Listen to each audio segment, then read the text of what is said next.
Finally tonight, the weather's getting colder, but if you're like thousands of other people, you don't care because you're sporting a brand new leather jacket. The 91 Comstock leather sale is history, but the company reports record sales this year. Friday, 10,000 people went through the gates in addition to record attendance Saturday and Sunday. A greater income than we have ever done before here in Boise. And I think perhaps the opportunity to make the sale a fundraising project for the World Center for Birds of Prey has been part of that success. I think people have been wonderful to support the donation. Everybody who's come in has paid $1, and I think the World Center was going to raise somewhere between $20,000 and $30,000 over the 3-day event. A $1 donation by each shopper went toward the price of a new building at the World Center of Birds of Prey south of Boise. New jacket? I didn't get out there. Last year I did, though. Yeah? I did some damage, you bet. That's it for us. Thanks for joining us. See you back here in Idaho at sunrise. Have a good week.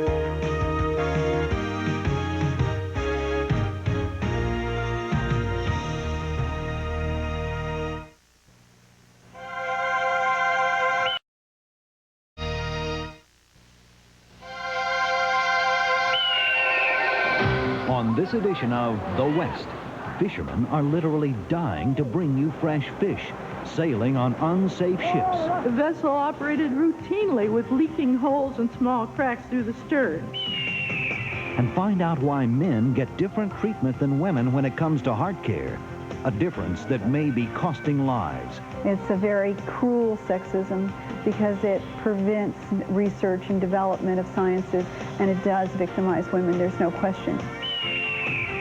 Plus, meet a former Soviet coal miner who has the hottest act in the West.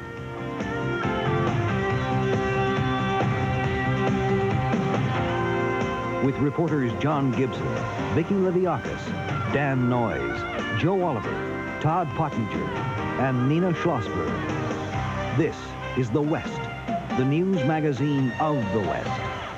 Welcome to The West. I'm Todd Pottinger. Every year in America, more than 200 commercial fishing boats sink. Every year in America, 80 to 100 people die in commercial fishing accidents. And every year in America, the waters that fishermen fear most are right here in the West. What are we doing about it? Not enough, says the Coast Guard. Not enough, say the survivors. Not enough, say the families of the dead. April 1988, the 58-foot Linda's Draw left powerless in a Gulf of Alaska gale.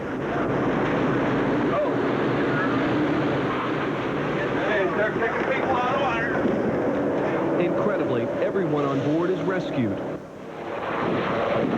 March 1990, the 98-foot crabber, the Alaskan Monarch, runs aground in ice off Alaska. The captain and engineer are swept overboard. The two crewmen are about to be crushed by their own boat when a Coast Guard helicopter pulls them from the sea. Then there's the case of the Aleutian Enterprise. On March 22nd, 1990, the factory trawler was pulling up the last catch of bottom fish of its voyage. But the net split open, spilling tons of fish onto the deck. The vessel shifted. The water rushed through a trash chute opening similar to this one. In less than 10 minutes, the Aleutian Enterprise was headed to the bottom. Ron Moe and Tim Thompson were crew members aboard the Aleutian Enterprise. It rolled over, and then it stuck straight up in the air.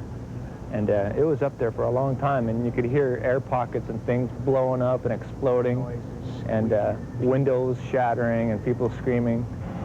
What went through your mind then? My family, my life, what am I doing? Why am I dying? What's everything? Everybody getting around! Rescue boats arrived within minutes, but by the time these pictures were taken, the Aleutian Enterprise was already sitting on the bottom of the Bering Sea, taking 9 of her crewmen with her. There wasn't really any big thing about safety. It was all money. It's all greed. They didn't really... I was with the company 3 years, and there was never any safety drills or nothing. A Coast Guard investigation of the Aleutian Enterprise and its parent company, Arctic Alaska, found dozens of safety violations. Arctic Alaska held itself out to be in the lead in safety in the industry. And if they were, the industry's in really poor shape. Would you have sailed on the Aleutian Enterprise? No, I wouldn't have sailed on it. Not at all. Not only that, but during the investigation, we looked at another one of their vessels, and I wouldn't have sailed on it either. Arctic Alaska. Despite more than a dozen phone calls and a visit in person, Arctic Alaska refused to talk to us. Okay. Arctic Alaska says it's broken no laws, and in fact, it may be right. Government regulation is virtually non-existent in the fishing industry, and what laws there are rarely enforced. The vessel operated routinely with leaking holes and small cracks through the stern. It's that lack of regulations that brings these people together. They all have two things in common. They're lobbying Congress for tougher safety regulations, and they've lost a son to the fishing industry. The last time I will ever hear my son's voice, he called to say that he had taken that job because he would be working for the largest fish boat company, and therefore he thought it would be the safest. Ricky Blackstone's son, John Dietrich, was an engineer aboard the Aleutian Enterprise. The greatest tragedy of all is that sinking was totally avoidable, caused by carelessness, negligence, incompetence, stupidity, greed, and utter disregard for safety requirements, not by bad weather or any act of God. Congress passed the Commercial Fishing Safety Act in 1988, requiring lifeboats and survival suits on fishing vessels. But it took 3 years for that law to finally get out on the books. 3 years until the Coast Guard could enforce it. And during that time, hundreds more fishermen died, including those 9 that drowned on the Aleutian Enterprise. But survival suits and life rafts won't prevent the hundreds of sinkings that happen every year. In 1980, the Canadian fishing boat Margaret Jane was rammed off Nova Scotia. The survivors had barely enough time to put on life jackets, let alone survival suits. 2 men are trapped and are pulled down with the vessel. That's why victims' families are fighting for tougher regulations that would require inspections and licensing of boats and crews. And then it's not required that anybody have a license. One of the National Transportation Safety Board members told me that I could have been the captain of that ship. I don't know what it's going to take. A lot more deaths, I suppose. It's going to take more casualties, more deaths, and more Big Brother. The very thing the industry doesn't want. To head off Big Brother, the fishing industry has begun voluntary safety courses, but most fishing companies refuse to use the service and continue to fight government regulation. And then this poor kid was regulations that are meaningless to the men that died aboard the Aleutian Enterprise and the hundreds more whose names make up the Fisherman's Memorial in Seattle. God, that's just eerie. Gives me the shakes. Could have been my name on there. Could have had my kids coming by and putting flowers on it. And that's all they got is just a name. While Congress and the industry play politics with safety regulations, the investigations into the sinking of the Aleutian Enterprise continue.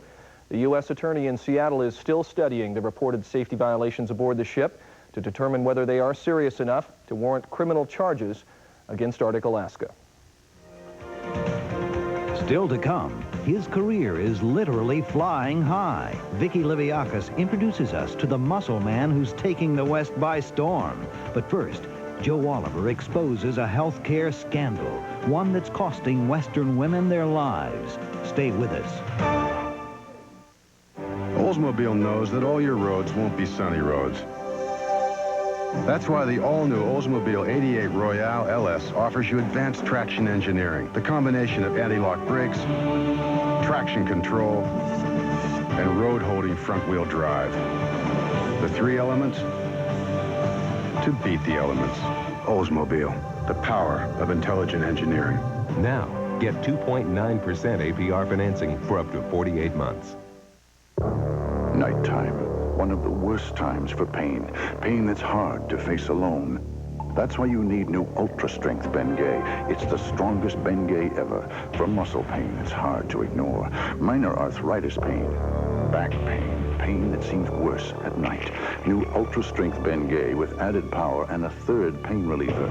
Deep, penetrating warmth for fast, long-lasting relief. You can say goodnight to your pain with new Ultra Strength Bengay. How much can your hair take and still be healthy? I mean, sun, pollution, styling.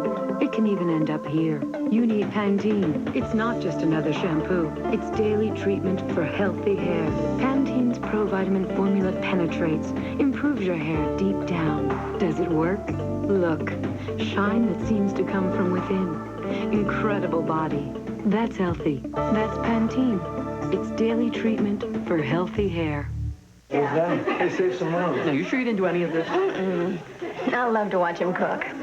That looks good. Have you ever done this before? Hey, look, why don't you guys go pick out a good wine? Come on, you know where it is. Out of the kitchen. Oh, how about this? Oh, yeah. Oh, that'll be great with the fish. Good, let's do it. Nothing brings out the flavor of today's cooking like a good Sauvignon Blanc. Philip, you can cook for me anytime. Well, as long as you pick the wine. Ernest and Julio Gallo present a very special Sauvignon Blanc.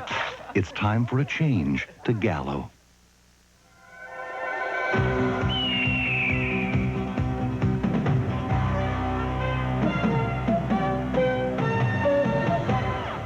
Welcome back to the West. I'm Joe Oliver. If you think heart disease affects mostly men, you're not alone. According to a recent survey, that's what many doctors think, even though heart attacks will kill thousands of women each year. Why are women only half as likely to receive proper diagnosis and treatment? According to some Western women in medicine, the answer is discrimination. Discrimination that kills. Let us know if your pain gets any worse, okay? Most people don't believe it can happen to them until it does. Unexpected, unexplainable, frightening pain. Is the pain getting any worse? We're about 30 seconds to the hospital, so I'm Dr. Dunn. I'll be staring for you here in the emergency room. Have you ever had any problems with your heart before? The symptoms of heart disease vary from patient to patient. One might have chest pain, another shortness of breath. One might be a man, another a woman. Looks like you've had a heart attack. Dr. Vicki Huffnagel is a woman's health care advocate. A man and a woman walk into a doctor's office with the same symptoms. Will the man get a different treatment? Every day. Every day, the man will get treated differently. He will not only get treated differently in what they prescribe for him, what studies they order, but even in the discussion. Is there sexism in the medical profession? Definitely. It's a very cruel sexism because it prevents research and development of sciences, and it does victimize women, there's no question. The key to treating heart disease is diagnosing it correctly and early. Doctors use this procedure called cardiac catheterization to see if and where a patient has a blocked artery. But studies show twice as many men receive this treatment, even though heart disease is the #1 killer of women. I can't tell you the number of women I've seen who've recently had an ultrasound of their gallbladder. When it should turned out be to their be heart. coronary disease. Why does that happen? Well, we go back to this idea that women in this society are not thought to be prone to coronary disease. Dr. Sandra Lewis, a cardiologist in Portland, Oregon, took part in a national study of how doctors treat women with heart disease. In the study, we looked at whether people were having as aggressive treatment, the men versus the women. And what we found was that the women may be having more chest pains, more angina, more severe debilitating chest pains, but be less likely to have an angiogram. An angiogram, or cardiac catheterization, shows doctors a picture of the patient's arteries. If the arteries are blocked, doctors may recommend bypass surgery, especially if you're a man. If we look at coronary artery bypasses, 75% of these operations are performed on men. Only 25% on women? What's wrong with the women? They can't go through the surgery, they can't afford it, it won't help them? Of course not. They're not being evaluated properly and not being put into the system to have that option. It's not only doctors that see women as unlikely candidates for heart disease. Many times it's also the patient. Did you have any idea that you may be having a heart attack? None whatsoever, no. I just